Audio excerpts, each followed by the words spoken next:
જુઓ મિત્રો, અમે જે બેડ બનાવ્યો હતો 4 મહિના પહેલાં, આ એનું ખાતર બની ગયું છે. જુઓ,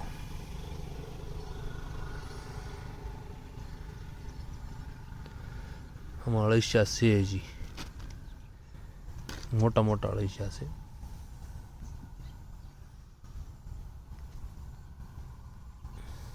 જો આ અળસિયા મોટા મોટા હોય, અને હું આમાં મૂકી દઈશ એટલે મારે પાછળ અળસિયા ગોતવા નહીં જવા પડે, આમાં આમાં રહે. આ સાણ મેં ઠંડુ કરેલું છે તો એમાં પીળા રહે, પછી પાછું બેડ બની જાય.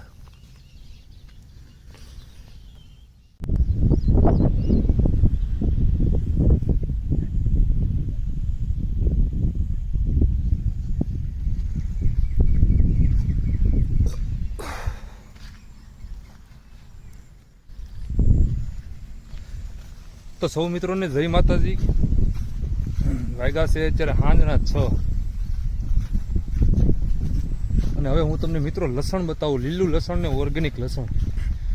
જો મિત્રો, અત્યારે આ અષાઢ મહિનામાં ક્યાંય તમને લસણ બહુ ભાગ્યે જ જોવા મળે, કેમ કે લસણ અત્યારે થાય નહીં, કેમ કે એને વાવવું પડે ઉનાળામાં.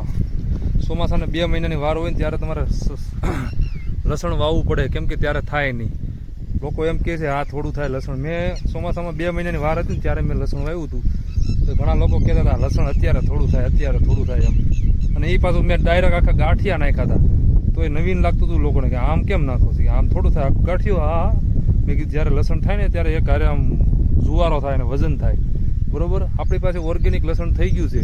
બસ હવે એને 15 દિવસની હજી વાર છે, પછી તો આપણે ભાવ લેવાનો છે, કેમ કે અત્યારે હાવ સાદું લસણ માર્કેટમાં 100 રૂપિયાનું 100 ગ્રામ છે. હા, ખોટું હોય તો તપાસ કરી દો સુરતને હારા શહેરમાં. ગામડાની મને નથી ખબર, બરોબર. ગામડાની તો હશે તો એ 500-600 કિલો હશે. અહીંયા તો સુરતમાં 1000 રૂપિયાનું કિલો હોય. આપણી પાસે છે ઓર્ગેનિક લસણ. જોવો, હવે ઉનાળામાં ચોમાસાના 2 મહિનાની વાર હતી ત્યારે આપણે આ લસણ તૈયાર કર્યું હતું. જુઓ, હજી આને વાર છે. અત્યારે આ લસણ આવડું છે.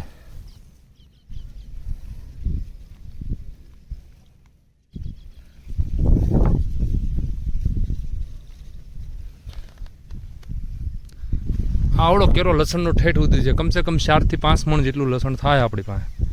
તો આપણે આનો ભાવ લેવાનો છે, કેમ કે ઓર્ગેનિક લસણ છે ને 3300નું મણ લસણ લઈને મેં આ વાવ્યું હતું, બરોબર. અને અત્યારે લસણ ભજીયા ખાવામાં લગભગ બહુ મહેનત કરીને અળસિયાનું સેન્દ્રીય ખાતર નાખીને બનાવ્યું છે, અને એ ઓર્ગેનિકમાં કર્યું છે. લોકો કે થાય નહીં ઉનાળામાં, ને એ અત્યારથી ન થાય, બહુ વહેલું છે, ચોમાસામાં જેઠ મહિનામાં વાવવું પડે. તો એ 2 મહિનાની વાર હતી ને, ભડભડકા તડકામાં અમે વાવ્યું હતું. કોઈ સુવિધા સાયાની નહોતી કરી, ખાલી 2 બાજુ મકાઈ નાખી હતી પણ એ નહોતી ઉગી. જો મકાઈ નાખી હતી પણ ન ઉગી, નકર એનો સાયો સારો થાત ને સારું થાત, પણ તોય આપણે એને કરી બતાવ્યું છે ઓર્ગેનિક. ને એ ઉનાળામાં કોઈને આમાં ધંધામાં શરમ ભરવાની થતી નથી. કોઈને પણ લેવું હોય તો આપણે જાજો ભાવ નહીં. આપણે આ લસણ 50 રૂપિયાનું 100 ગ્રામ દેવાનું છે, બરોબર. હા, અને 100 રૂપિયાનું 200 ગ્રામ દેવાનું છે. ગામમાં કોઈ પણને અત્યારે ભજીયા કરવા હોય, અથવા કોઈ મહેમાન આવતું હોય ને કોઈ કાંઈ પ્રસંગે પ્રોગ્રામ હોય અને લીલું લસણ ન મળતું હોય, તો આપણે આમાં ગામમાં તમ તારે દેવું 50 રૂપિયાનું 100 ગ્રામ. બહાર લેવા ન જવું હોય તો, કેમ કે મેં બાબરામાં બધી તપાસ કરી તો નહોતું આવી. હવે આવશે તો એ મોંઘું થાય, બરોબર. આપણે આવનામાં એ આવી દીધું સોમ ત્યારે, બરોબર. નકર આપણે એમ થઈ સારા ભાવ લેવામાં.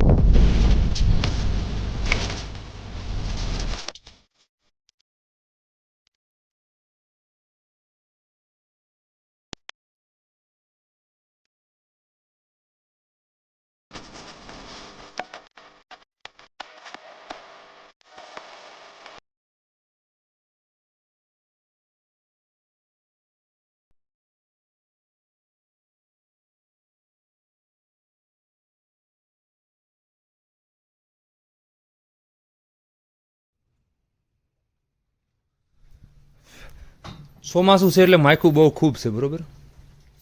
એટલે આપણે અત્યારે લીમડાનો ધુવાડો કરીશું. આમાં હું નાખીશ હમણાં લોબાન ગુગળનું જે ધૂપમાં હવનમાં નાખવાનું આવે ને, એવું મારી પાસે જે ઔષધિ છે એ બધું હું આમાં નાખીશ. લીમડાનો ધુવાડો કરી, કેમ કે અત્યારે ચોમાસામાં ખૂબ માયખું છે. 1 કલાક મારે બધી ગાયોને કોરું કરવામાં વહી જાય છે, કેમ કે 8 ગાયોને ખીલા ફેરવવાના હોય, બધી ગાયોને ફેરવું. અડધી બારી કાઢી છે, બે અહીંયા છે, બીજી આમ છે, બધાનું વાયદું અહીંયા તો થઈ ગયું છે. આ ગાયનું થઈ ગયું છે, આ ગાયોનું ખાલી વાયદું કાઢવાનું બાકી છે, આ બધું બારું કાઢવાનું બાકી છે. પછી અહીંયા હું ટાઈસ નાખીને કોરું કરીશ, અને એટલે ધુવાડો કર્યો છે તો માઇકુન મચ્છર ઓછું થઈ જાય બરોબર. અને 1 કલાક થાય, કેમ કે 8 ઢોરને ફેરવવાના, પાછા સાંજે બીજી વાર ફેરવવાના.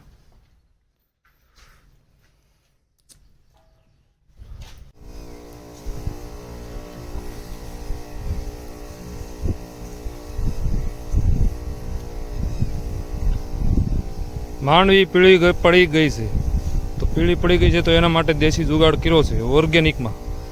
કોઈ કેમિકલ પેસ્ટિસાઇડ નથી, પણ લીલી થઈ જાય પછી હું તમને બતાવું શું કર્યું હતું.